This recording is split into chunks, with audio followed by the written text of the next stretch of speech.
Tim Cole is Professor of Social History and Director of Brigstow Institute in the University of Bristol. His core research has focused in the domain of Holocaust studies concerning landscapes, both historical and memorial landscapes. He co-led the Digital Humanities project Geographies of the Holocaust, and alongside with this research, he also developed interest in environmental history. Just, I beg your pardon if I say something wrong. Alberto Giordano is Professor of Geography and an Honorary Professor of International Studies in the Texas State University. He's a specialist in historical GIS and Holocaust and Genocide Geography. And considering this later topic, he is the founding member of the Holocaust Geography Collaborative, and he has received funding from the National Science Foundation, National Endowment for the Humanities, among other institutions. Going to Torsten Hahmann. He's an associate professor in the School of Computing and Information Science and is affiliated with the Spatial Data Science Institute of the University of Maine. He directs the Spatial Knowledge and Artificial Intelligence Lab, and his research covers the areas of spatial informatics and artificial intelligence, especially knowledge representation, logic, and automated reasoning. And his current research is related to ontologies and particularly spatial ontologies. Last but not least, we have Erik Steiner. He is the creative director of the Spatial History Project SESTA. He has been at Stanford since 2007, when he helped to co-found this lab that later evolved into SESTA. Erik is a geographer, cartographer, and has 15 years experience in leading the design and development of print and interactive information visualizations.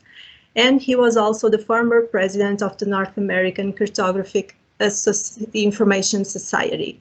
So they are today presenting us the geographies of the Holocaust, visualizing the spatialities of genocide. You can take the stage. Great, thanks so much. I'll just share the screen so that we'll show a few slides.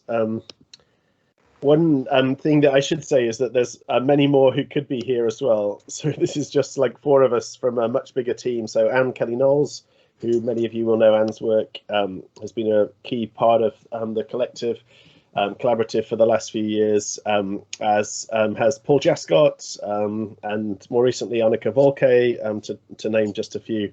But the 4 of us are going to talk a little bit about some of the work. And what we wanted to do was to talk a bit about the challenges that we all face as digital humanists, to think about the ways in which we work with the kind of fuzziness of the qualitative data that lies at the heart of much of the humanities, and in particular, how we visualize that and spatial patterns within that using GIS, but also more than GIS. Or kind of reimagining GIS. And so what we wanted to do was, in a sense, sketch out a number of different approaches for dealing with what is, I'm sure for all of us, a very familiar challenge. So Erik will lead off talking a bit about general ideas, visualization of qualitative data. And then Torsten will think about graphs, storing qualitative spatial data.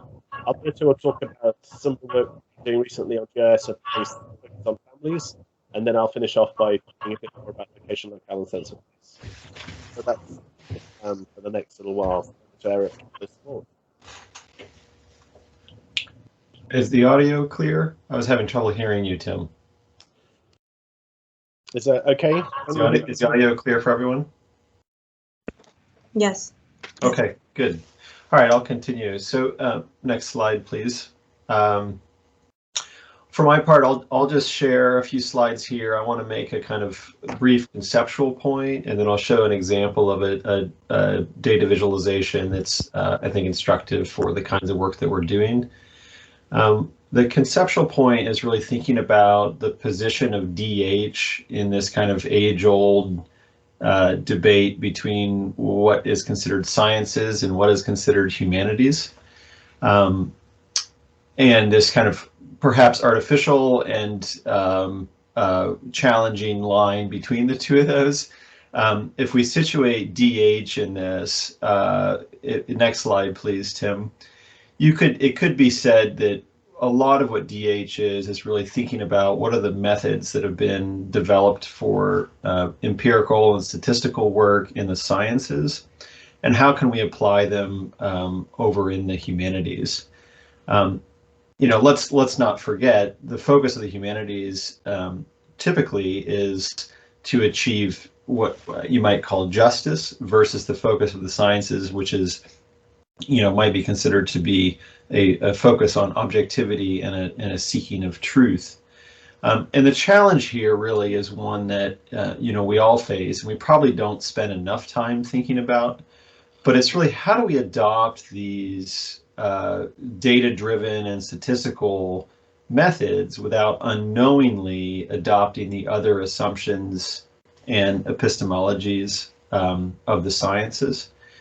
For example, this comes across in really banal ways that we've all faced, which is kind of fitting our materials into the kind of the software, the rows and columns of the scientific software, but also on a kind of on a deeper level. And I think this is kind of where we need some more additional work, which is thinking about what are the ways in which these methods and materials drive us towards, what are our motivations with those? So, does discovery of original ideas still count? Is that the goal? Does that become the goal? And does that supplant, the more kind of traditional methods in the humanities, which is a focus on commitment and justice?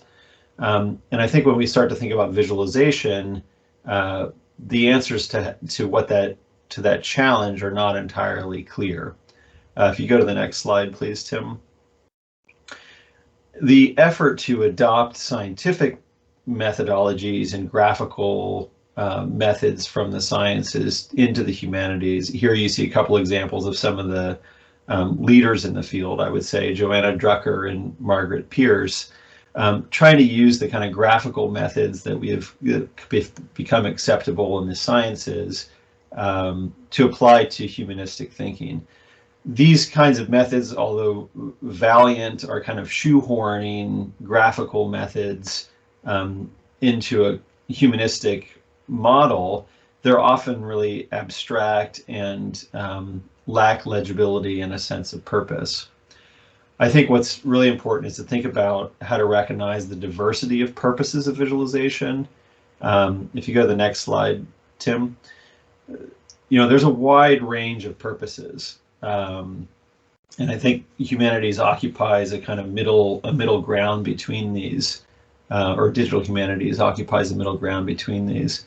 We have the kind of straightforward on the left-hand side, the kind of role of visualization and information communication, which is the kind of, if you've heard of or familiar with Edward Tufte, a kind of syntax of graphical communication, all the way to the right-hand side, which is kind of, again, the coin of the realm in the scientific inquiry, is this idea that you're going to have an aha moment, and you're going to have this amazing scientific discovery that you did not know before you began your exercise.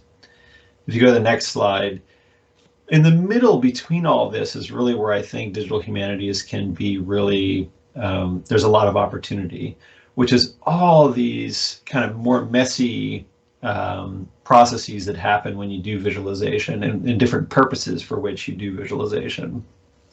So there's any number of other terms you could put in here. One of our colleagues likes to use the term induction. So you can use visualization for ideation, for expression, for hypothesis generation.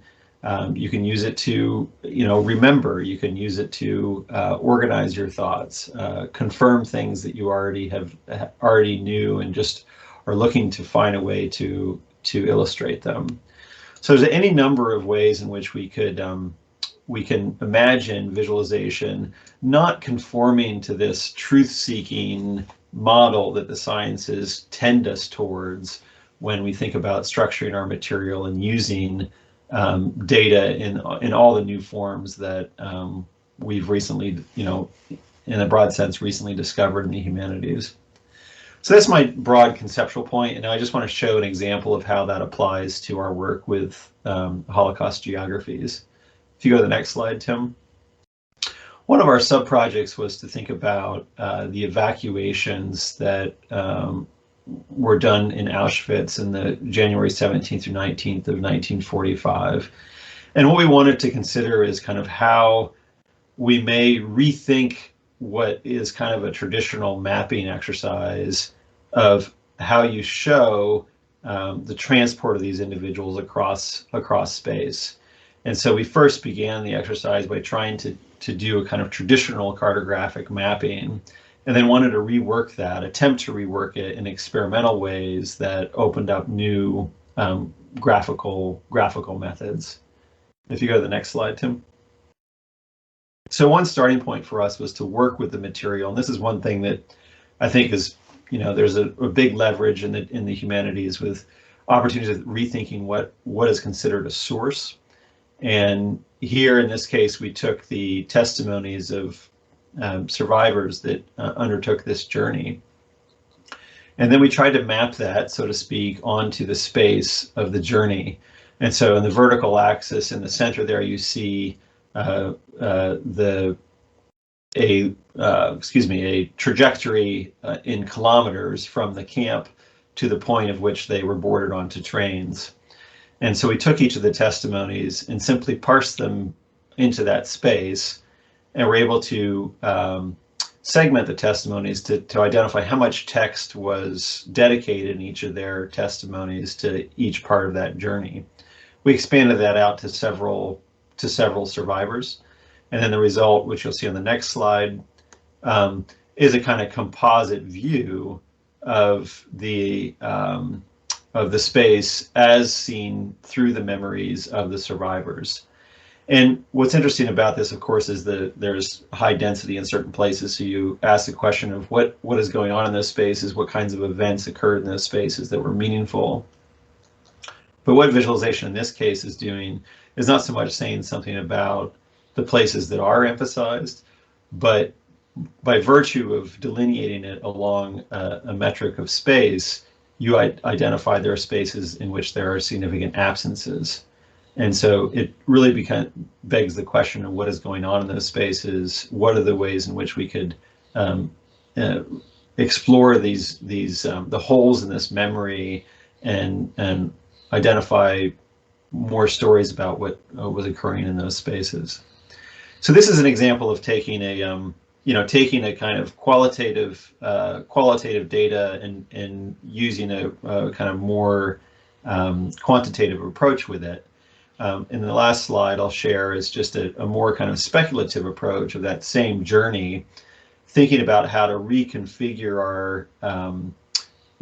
our graphical methods to consider a more speculative or provocative view of that journey. Here it's visualized as a rope or thread, and the journey of the groups along that path and the events that they experienced along the way. Same testimony, same journey, same space, very different kind of result. So this is just a launching point into some of our considerations. These are actually pretty early visualizations in our process. And now I'll pass it over to our next presenter to talk more about some of the methods we're employing now. All right, thank you, Erik.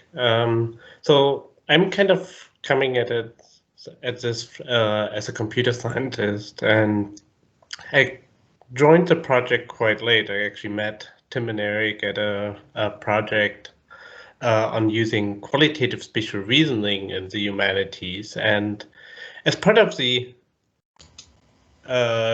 discussions, we realized that, as Erik already mentioned, like in the humanities, a lot of people still think in terms of like spreadsheets or relational databases. And we realized that we have a much better tool, namely knowledge graphs, or what are called triple-based representation, to kind of capture the diversity of information. Next slide. So just to give you a brief intro to those of you that are not familiar with knowledge graph or triples. It's kind of a representation that is built from a very simple building block, namely a triple, consisting of subject, predicate, object. So like two entities that are related in some way via a predicate. And you can think of this as like two nodes related via an edge connecting that. And if you build like a lot of these, you kind of construct a graph. In practice, you can attach a little more information like time, location, or context to these triples, but that's kind of the basic idea. And it's quite powerful because it, well, first of all, it integrates data and semantics. You can kind of build in a little bit of semantics to prescribe how to interpret the terms that we're using. I will show you an example in a second. But it's also very flexible. You don't need like a fixed schema or fixed set of columns to represent that. You can just start with a very little short narrative represented and then keep adding to it as you go along without having to change the schema. And next slide, Tim. So here's an example that we worked with based on the Encyclopedia of Ghettos, just kind of providing a little bit of background information. So this is what you probably would find in a traditional like quantitative or geometric knowledge graph. You have like some information about the camp, like where it's located, like a polygon here that you can map, that like a GIS can display, or a city like Weimar has a coordinate location like a point. But then you also can add kind of more vague relations, like Buchenwald being near Weimar, which is much closer to what people would describe their experience. Can you click forward? I think there's a, yeah, there's two more. So the ISA is what I mentioned, semantic relation, and then we have the quantitative spatial relation, like has a location, coordinate, etc. And then there should be last one, the qualitative spatial relations, like near or is a tangential part of. So like the gate is on the, is part of the camp, but on the outside. If we, can you go to the next slide? If we kind of take that a step further to describe the narrative, we can kind of mix quantitative and qualitative description as we need it. And not only that, we can actually represent the knowledge that we get at very different levels of spatial resolution or also temporal resolution. Like a lot of these testimonies kind of mention like very specific places, like a particular bunk bed or a particular barrack and the table where they were like sitting together. And at the same time, you have like very broad information that they just move from one camp to another without any information of what is in between. But all of that fits together into the knowledge graph. There's no like imposed resolution. Next slide. So based on that, we experimented a little bit also on how to actually construct this graph from spatial narrative. So kind of using standard NLP-based tools, kind of information extraction tools, they're sometimes also called, including like named entity recognition that actually kind of takes it, a sentence or like a document and parses it for different kinds of entities, locations, places, people, organizations, etc. Next slide. And then additional structure can be gained from what is called dependency parsing, where we identify like the relations, like the verbs that relate things in the sentence. So for example, here, the verb would be arrived in, which is kind of the relation that we're interested in. And then we can kind of annotate that with the subject and here's the subject, many Jewish refugees arrived, and then the object in Kolbitschova. But we still have the context here with this temporal context, for example, on September 1st. So if you go one further, when you combine the two, you actually get this triple with time and context that I mentioned earlier from this sentence. So we kind of applied that on some of the encyclopedic entries. They're a little better structured than like testimony, so it's probably easier to do it on them, but we still need to kind of evaluate it on a larger scale and also try it on these transcriptions to see how well it performs and how much kind of editing it will need afterwards. Just to give you an example, on the next slide, I have a couple sentences from the, I think the Kolbitschova entry.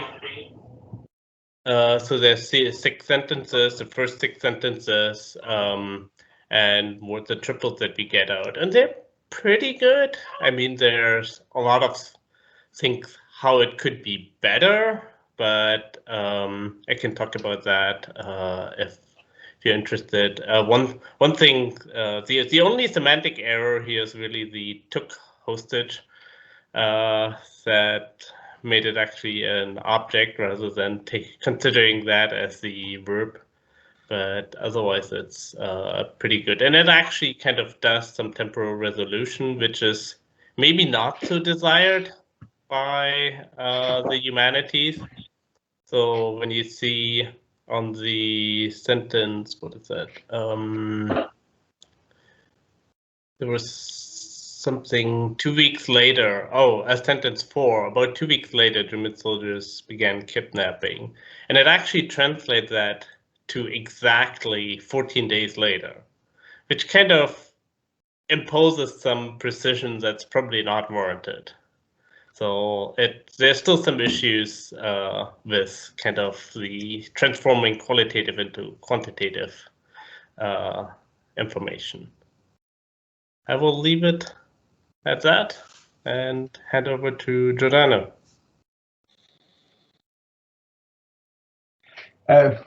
Yes, good morning for those of us who are in the US, good evening or afternoon for the Europeans. But what I want to talk about is continuing the conversation in the sense that Erik and Torsten just saying.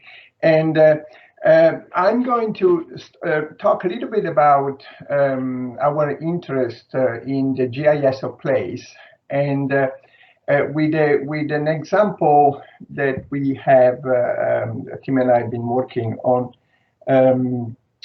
the recreation of families in Budapest post-Holocaust. And so here we are talking about a data set about of over 70,000 Jewish survivors of the Holocaust. There were basically, it was a door-to-door survey conducted immediately after the war. And this is the survey, this is actually the original. And what Tim and I and a bunch of students have done is to basically create a GIS out of this. Those are the variables that we have. It is a primary source, of course. It's a door-to-door interviews with survivors. It has a lot of problems, you know, but in terms of transcriptions, in terms of the people maybe being a little bit reticent, etc. But out of these, next team, please. Out of these, what we've been trying to do is to basically try to shift. One thing that we are interested in this project and also in other projects is to shift the resolution of the data from the individual, which is the level at which these data sets have been, this data set and many other data sets of the Holocaust have been collected, from the individual to the family. And this requires, in a sense, some methods to recreate family structures. Now, this is a visualization / analytical tool. And what we have tried to do, we have looked at the addresses of these 70,000 people. And then we map them, and then we try to create a chart, a graph, that basically looks at the social network. Tim will talk more about locale, which is aspects of a theory of place that we are using in this. And basically see how families are disrupted, recreated, preserved, or what happens to families because of the Holocaust, in this example, in the city of Budapest. This is, if you think of this as a map, this is the legend of our map. So here you can see we have three parts here, that whether they were born in Budapest or not born in Budapest, which is important for Jewish migration history in Hungary. And so this is a binary. Then we have a continuous variable. This is the year they were born. And what we have mapped here is the families that we found at different places, at different addresses. Now, one thing I want to show you is this is the husband and wife. This is the color for female that we have. The blue is male. This is the husband, wife. These are the relationship with, these are their children, basically.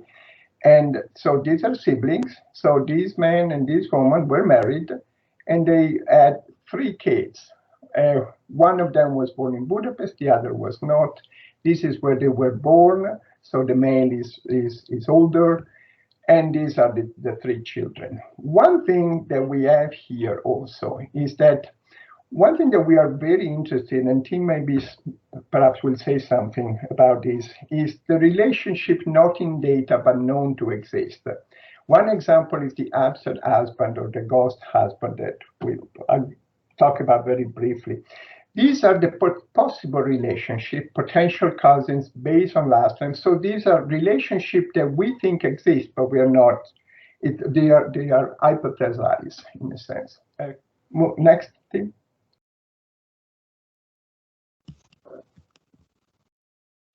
So here is a particularly interesting address in Budapest. This is a building. This is an address. And here is who lives at this building.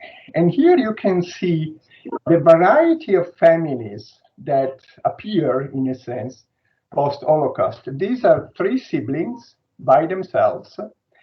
This is a traditional nuclear family, if you want. This is an individual male of about 20 years old, 25 years old of age, living by himself. These are potential family network that you can imagine from that we can infer. This is the absent or ghost husband that I was referring to. So we know it's a side note on this. In the Hungarian language, a woman that marries takes the name of her. Not only does she take the last name of her husband, but she also takes, in a sense, the first name. And so a woman become known as a married woman as the name of her husband plus the addition of NA at the end of the last name. Okay, so which basically results in the fact that in this database we know women that are married, but we may or may not know what their husband, if their husband is still alive. We know that the husband exists, but we don't know where he is or what happened to him.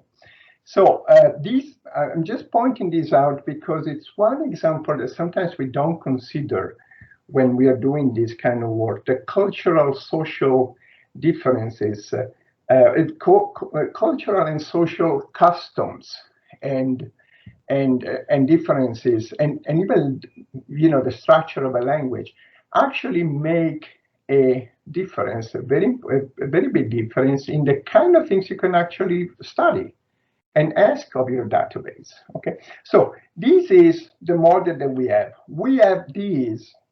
Next, please.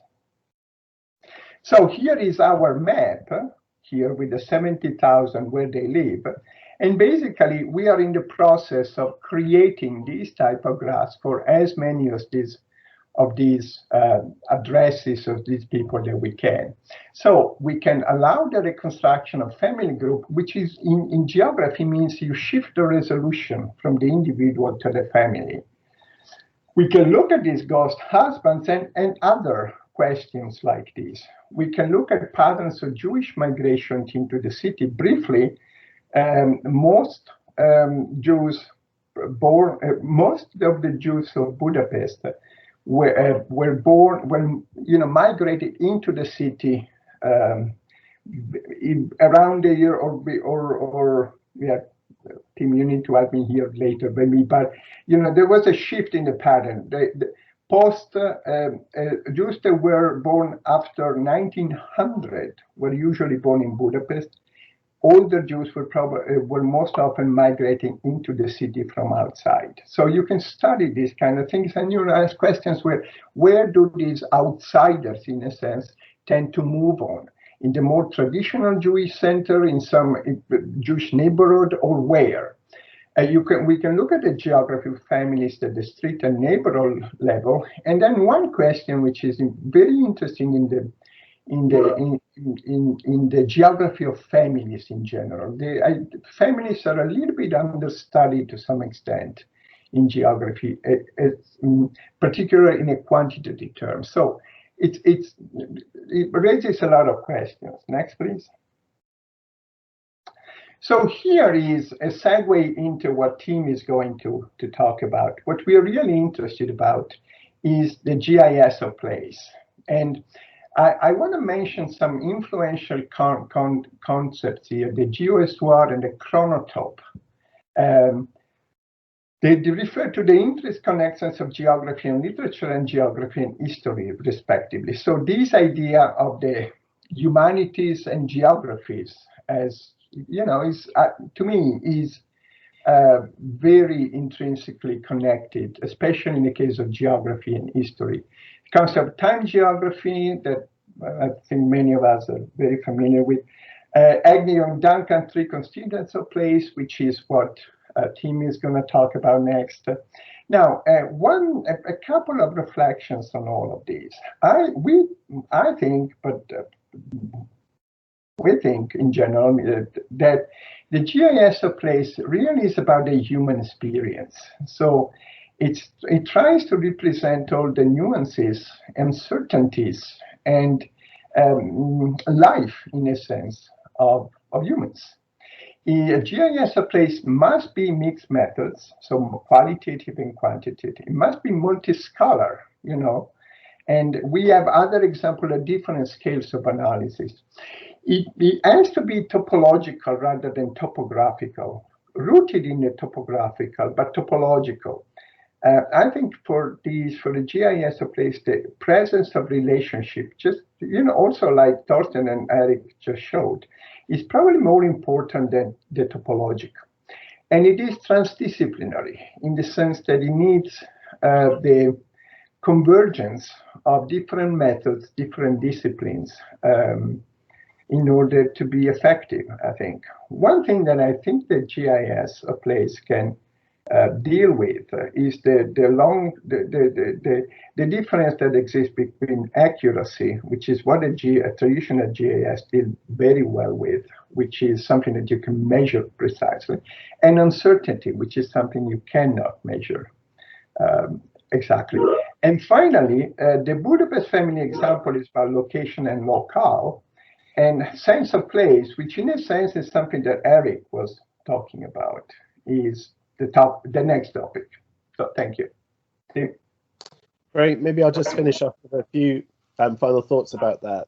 And this idea of location, locale, and sense of place is something that we've been thinking about quite a lot, about thinking with Agnew's work, Agnew and Duncan's work from the late 1980s and into the 90s in another place, where Agnew breaks place down into location, this sort of more geometric notion and understanding of place. Locale, which I think is particularly important for humanists, especially for historians. I think the sense that any point on the map actually changes over time because of the social, cultural, political, material and economic dimensions of place, and also the societal or topological dimensions of place, where social networks, shifting social networks are vital. And as Alberto mentioned, and I think Erik really pointed to as well, the kind of more experiential sense of place that lies at the heart of much humanities research. One thing we've been interested in when we've been thinking about the Holocaust is the Holocaust in many ways is a whole series of trajectories because of the nature of the event, which is about forced dislocation and movement. Erik gave an example of the death marches out of Auschwitz in January 1945. And that's one of many movements that people are moved from home through a series often of ghettos and transit camps into the camp system. And you can see that rendered here for one family, the Salmoni family, that featured in one of Torsten's slides. But as well as thinking about that as a shift in location, I think it's also a shift in locale. And one thing we've been experimenting with is ways in which we can simplify that into ideas of voluntary and involuntary movement that's alone or with others, and movement through a whole series of quite different locations and locales that have a different geopolitics to them. In this case, for example, the Swiss border has a very different geopolitics than a camp like Fossili or Buchenwald. That those places, those locales are constructed through the geopolitics of war and occupation. And with Torsten, one of the things we've been thinking about there is the ways to extract that, to be able to scale up. And as Alberto mentioned, I think one of the things that we're interested is, and you saw that in Erik's example of the evacuations, is moving from the individual through to either families or larger groups of individuals to scale up, which is an aspect, I think, of a lot of digital humanities work, is an attraction of moving from the individual to multiples, and to think a bit about scale playing out as a kind of way of zooming in and out from the multiple scales and places where individuals found themselves. This is just an example of one Hungarian survivor who moves through a number of different locations and locales, and from her testimony we can extract the different almost sentiment analysis for places that feel fearful or feel places of opportunity. One thing that maybe I just finish with is, and this is I think really important for us in the work we're doing, and Erik really hinted at this at the beginning, at the very beginning, is this idea of truth versus justice, or in a sense the bigger meta level question of what we're trying to do when we're doing digital humanities work. Because one thing that I think is striking is that, in a sense, if we're adopting scientific models, then the uncertainty of the data is a problem. Whereas in some ways, I think one of the things as humanists is that the uncertainty is itself the data. Just an example here of Magda Mezei, a Hungarian Jewish woman, for whom the not knowing where the location of a building was is critically important. She didn't know it existed, and she didn't know where it was. And the only way she could get to this building, the Spanish legation, which gave out the most effective protective passes to save Jewish lives in Budapest in 1944, was by meeting someone who knew. And the social networks, locale, in particular her case, a street with social networks, was vital for accessing that.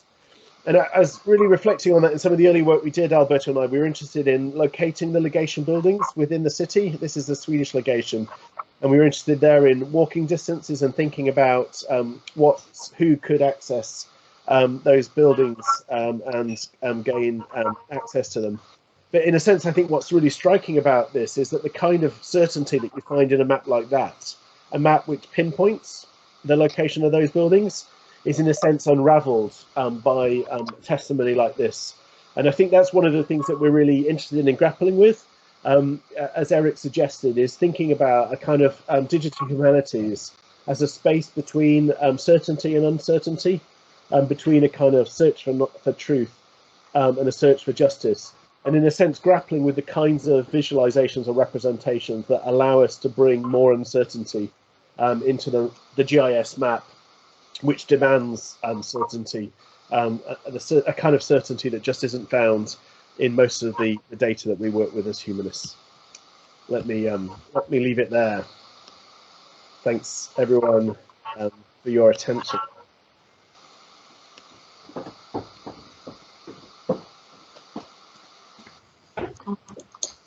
Thank you very much for your presentation. It was really interesting. I don't know if anyone has any questions or any comments, considering that they have been going on the chat and being answered.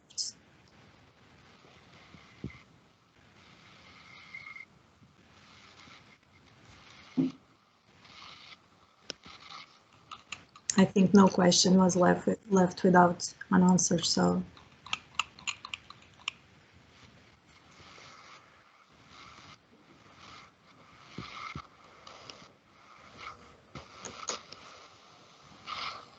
Can I? Yes, of course. Can I address one question? There is a question from, I think, Tamsin. And Tamsin gets to a really good point. And so the question is basically the ethics of dealing with data, and about the fact that the data, and the second part that you can see in the chat, where you have data about people that have been collected by the perpetrators of the Holocaust rather than accounts of the people themselves, do you approach that data differently? This is a great question, because this is exactly how so we started this project in 2007. And so over the course of this project, the collective group that has been involved in this, that's what we've been thinking too. That's also why we're thinking about place, right? Because in general, the abstract spatial quantitative perspective of traditional, whatever it is, traditional GIS, but it really lends itself more to the kind of sources that are created by the perpetrators. Addresses, distances, the location of things, the movement from one point to another.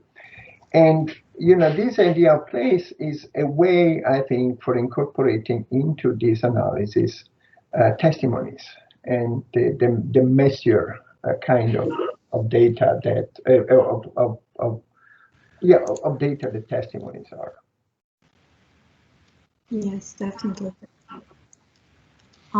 So Paul Rayson is asking, what are the next steps on the NLP side? Do the techniques, for example, dependency parsing, need improving to be more accurate on this dataset, or do you think you need to incorporate new methods from the NLP toolbox?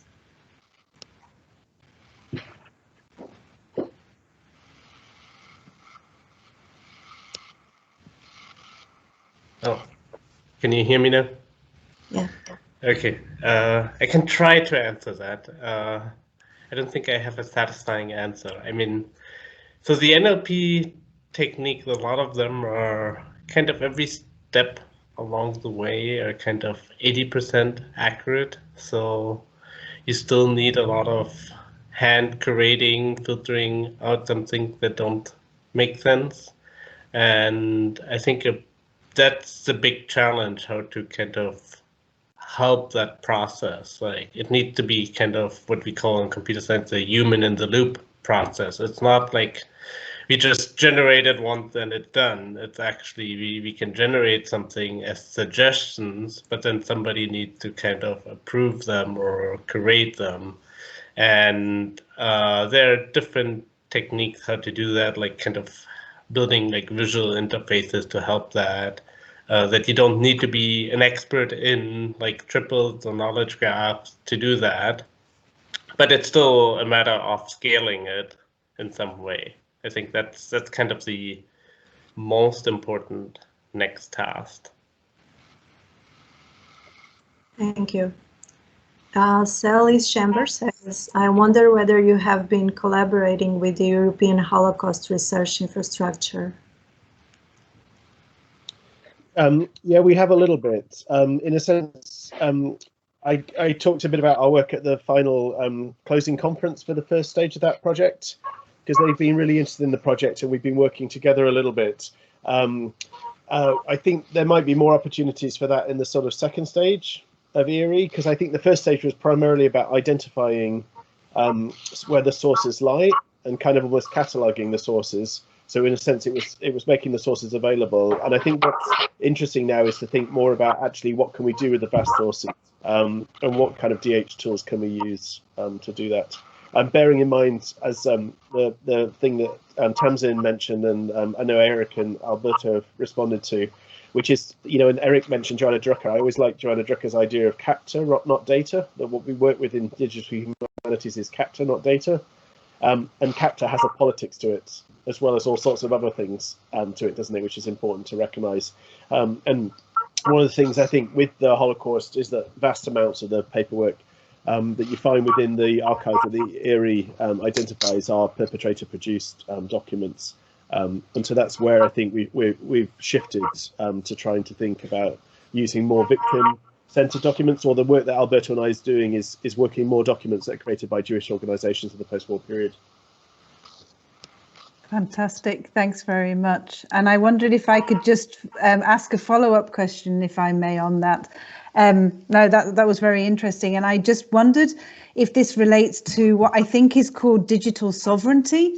So I was working with some colleagues in Australia, and where they've been doing work on the native Australian peoples and a lot of generated data from them. And this is a kind of different thing, but sort of like the data sovereignty and giving people, and I think this is this perpetrator victim kind of thing going on. And I just wondered if you've heard across this term digital or data sovereignty and how it fits in here. I think you might be on mute.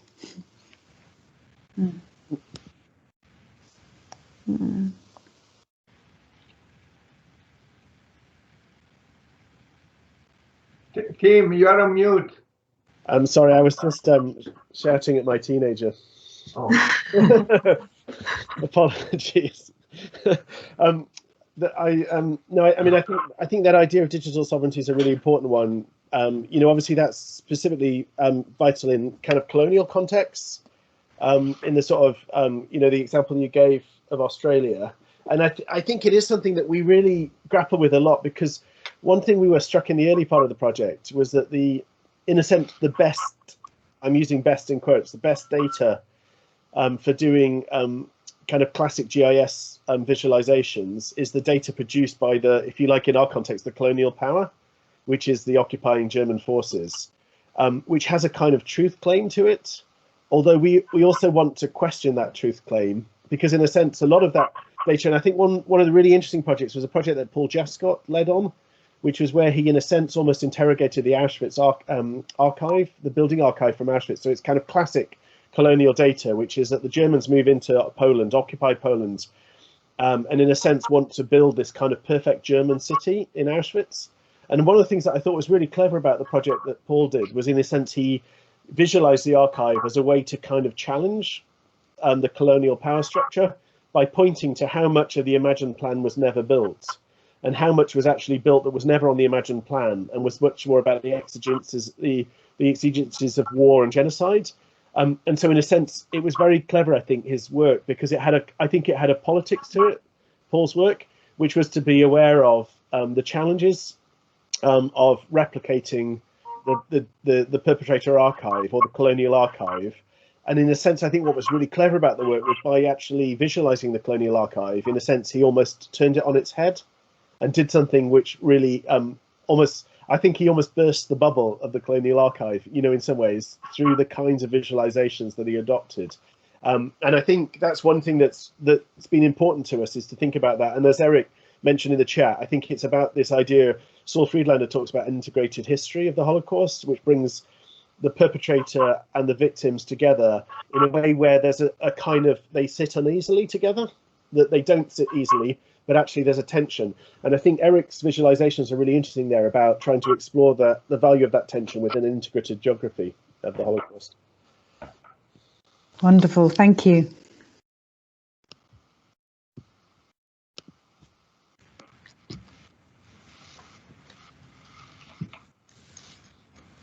Paul Raisin, I don't know if you had all your questions answered, but Torsten is asking if you have any suggestions on the NLP side. Thanks. Yeah, I was just trying to write up an answer to Torsten partway through it right now. I guess I can just use the medium of speech to reply to you. Obviously, I was thinking about semantic tagging. And I know somebody mentioned ontologies, maybe it was you, Torsten, as well. And I think you're thinking about sentiment analysis. And usually one of the things we're struggling with is similar to you, with integrating the QSR into this pipeline. It's how to bridge that gap with the the NLP machine learning methods being very binary, with the QSR methods that are deliberately not, as it were.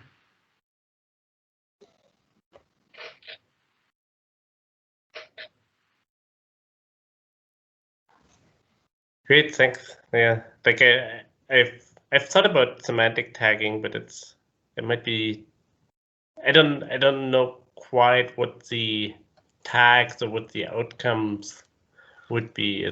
I think it would need like some specific purpose, like tagging for X or something.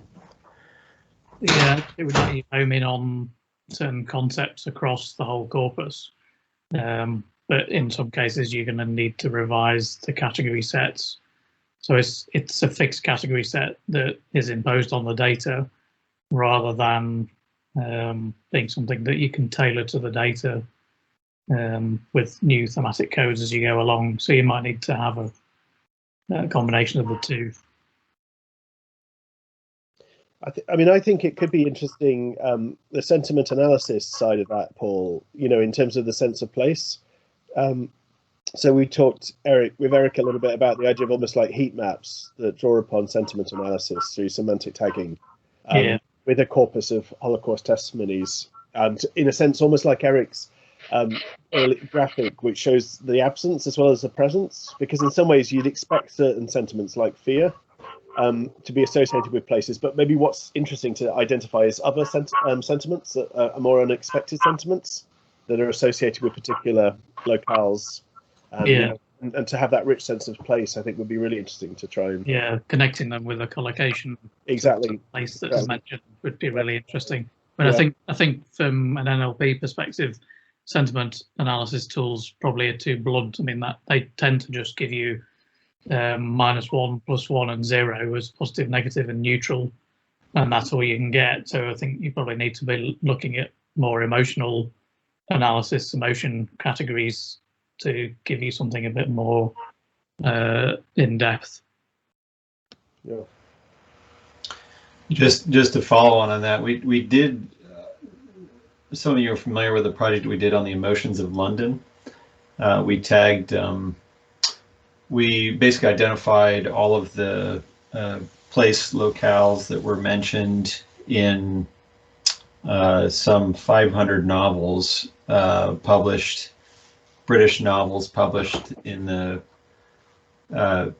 16 and 17 and 1800s, and then we took the text and did a sentiment analysis on it, but then we also compared that to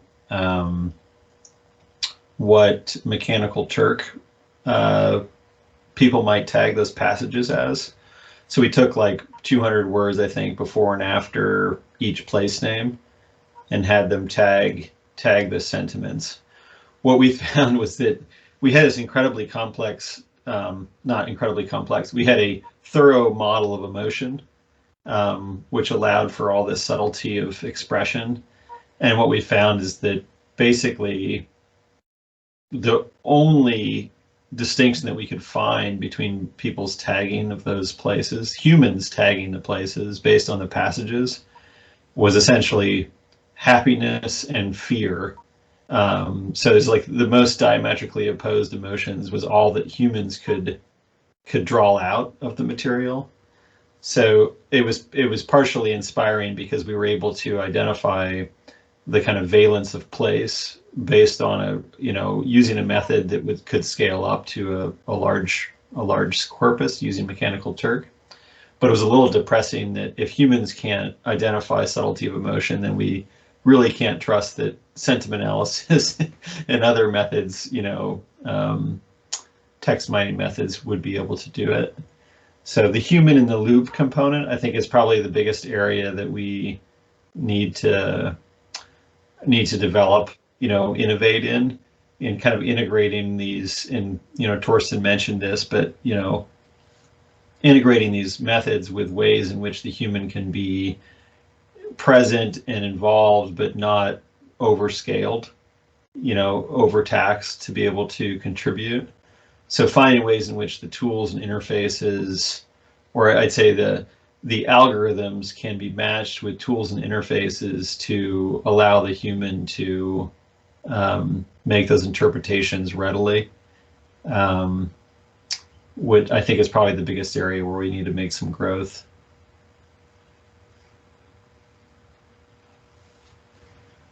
I think Sally has one more question.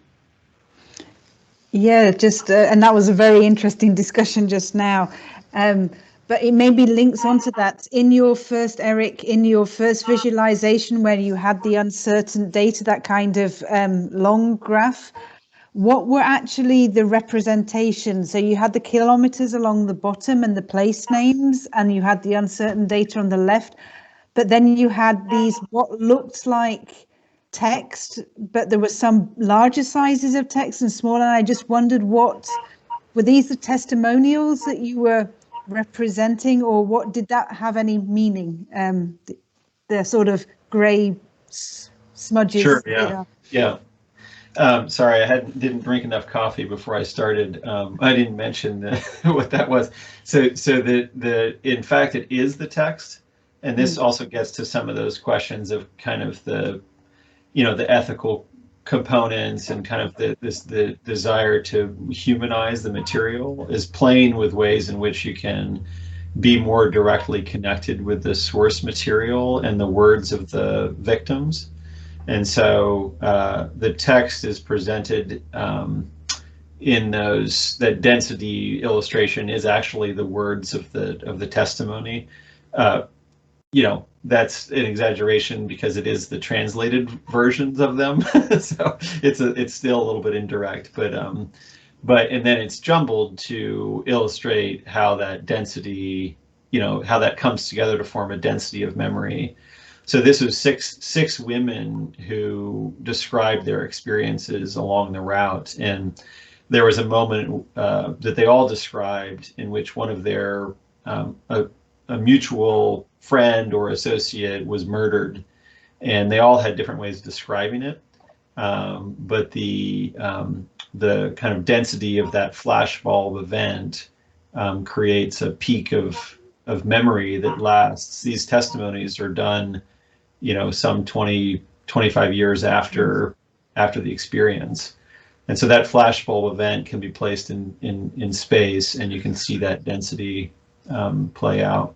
That's really amazing, because on your second visualization with the rope, that was the first thing, and I can imagine that is what you're referring to. There was the rope with the blood, about 1/3 from the left.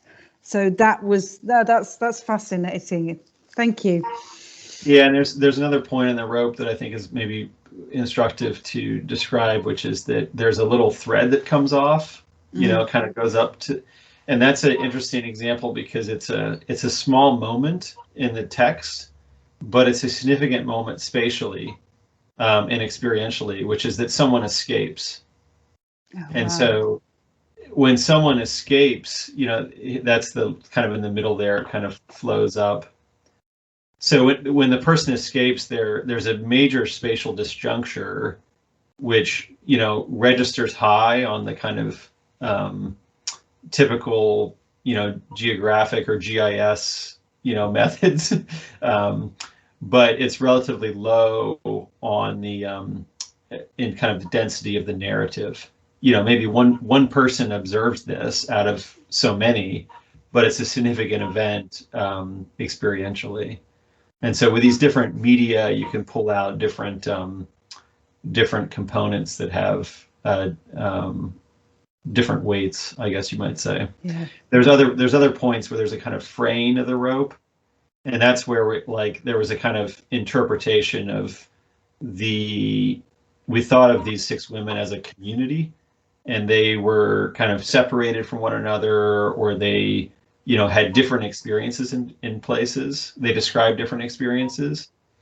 And so there's a kind of fraying of their connection to one another. And then when they eventually reach Władysław, their testimonies end, and they all go off in different directions on different trains. So playing with some of those different ways of showing things helps us start to understand the nuances of their experience, and then start to ask questions about what other experiences might have been along that route. Wonderful. Thank you so much. No, fantastic work. Thank you.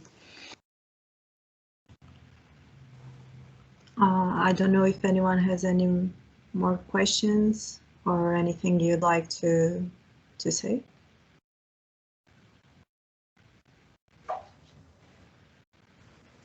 I just want to say thank you. This is productive for us. No, we thank you for your availability and for being able to present your work.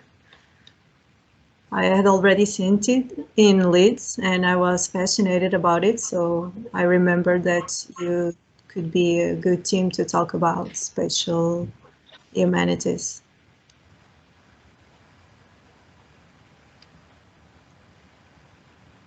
So I think we can end this session. Thank you very much. Thanks. Thank you. Thank you. Nice to see you.